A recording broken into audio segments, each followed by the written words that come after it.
Shalom, kembali lagi dengan saya Angelina Bertolone dengan NPM 1215-5201-210010. Mata kuliah Interaksi Manusia dan Komputer.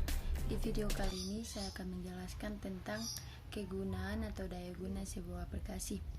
Apa kalian pernah mendengar heuristic accessibility?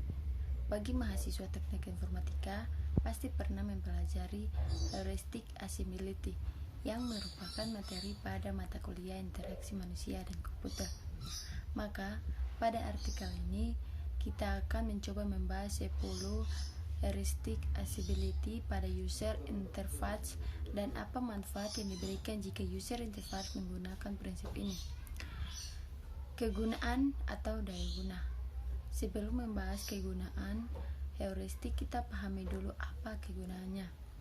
Kegunaannya adalah kondisi di mana seseorang bisa dengan mudah menggunakan alat atau objek tertentu buatan manusia untuk dapat mencapai suatu tujuan.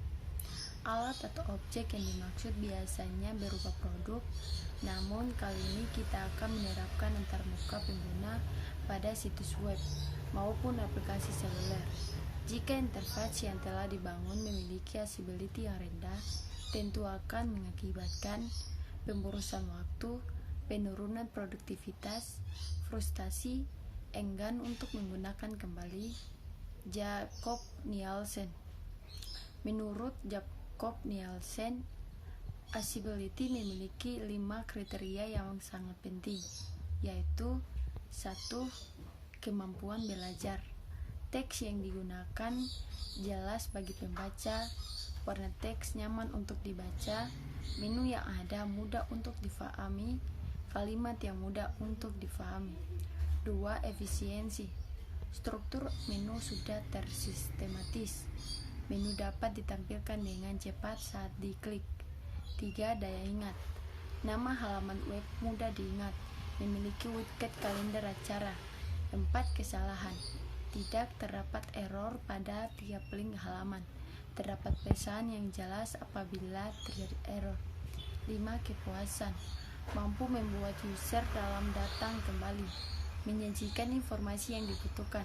Informasi yang disajikan up to date, terkini. Kegunaan heuristik. Heuristik berkaitan dengan prosedur analitis untuk memberikan perkiraan yang tepat dan pengecekan ulang sebelum memberikan kepastian.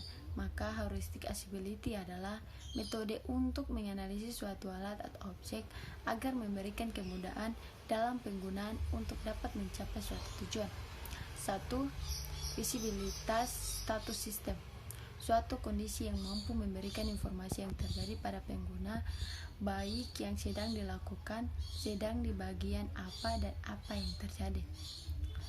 Gambar yang pertama memberikan status atau kekuatan informasi pada password pada saat pengguna mengetik. Gambar yang kedua memberikan status atau informasi pada saat pengguna telah mengisi formulir. 2. Pertandingan antara sistem dan dunia nyata. Sistem harus mampu memberikan informasi yang mudah dijangkau seperti bahasa sehari-hari untuk memberikan kesan keakraban dan kepercayaan bagi pengguna.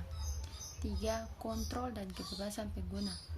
Mampu memberikan kemudahan dan kebebasan bagi user dalam menggunakan interface, contohnya seperti user yang dapat melakukan undo, redo, dan lain-lain. 4. Konsistensi dan standar. Desain konsistensi yang baik akan memudahkan pengguna dalam mengenal fitur agar tidak membuat pengguna ragu-ragu saat menggunakan fitur tertentu. Memanfaatkan informasi atau gambar yang berbeda namun memiliki makna yang sama. 5. Pencegahan kesalahan. Error atau bug pada sistem merupakan suatu yang tidak profesional bila terlihat oleh pengguna, namun untuk menangani hal ini dapat diganti dengan pesan error dalam bentuk desain dengan menggunakan prinsip nomor 1, visibility of system status. Pengguna memahami apa yang terjadi pada sistem. 6. Pengakuan daripada mengingat. Daripada memaksa pengguna untuk mengingat, lebih baik pengguna dapat mengenali sistem tersebut. Pengguna dalam menjelajahi sistem atau aplikasi tentu akan melewati beberapa halaman.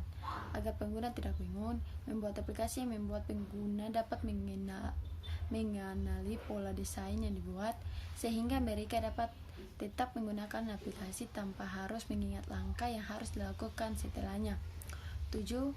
Fleksibilitas dan efisiensi penggunaan. Bagi pengguna atau pengunjung baru, tentu mereka akan mempelajari sistem atau aplikasi terlebih dahulu. Apalagi jika aplikasi tersebut itu memiliki fitur yang banyak, pengguna pasti membutuhkan yang lebih banyak dan mempelajarinya. Oleh karena itu, aplikasi harus fleksibel dan efisien. 8. Desain estetika dan minimalis. Desain tata letak yang baik harus nyaman dilihat dengan menggunakan kontras warna yang baik, posisi yang sesuai dan serasi. Dengan desain yang minimalis dan dipadukan dengan spasi jarak antara elemen yang sesuai akan membuat aplikasi terlihat elegan. 9. Bantu pengguna mengenali, mendiagnosis dan memulihkan dari kesalahan. Desain yang baik dan nyaman tentu belum lengkap tanpa adanya kesalahan penanganan bila terjadi. Saat error terjadi, aplikasi seharusnya tidak hanya memberikan pesan error namun juga memberikan solusi. 10. Bantuan dan dokumentasi. Harapan pengguna menggunakan sistem atau aplikasi tertentunya dapat menyelesaikan masalah dan pekerjaan. Untuk membantu mereka dalam menyelesaikan masalah atau pekerjaan, kita perlu diberikan fitur bantuan dan dokumentasi dari kemungkinan kesalahan dalam penggunaan. Demikian penjelasan dari saya. Terima kasih, kurang lebihnya mohon maaf, dan semoga bermanfaat bagi kita semua. Tuhan memberkati. Shalom.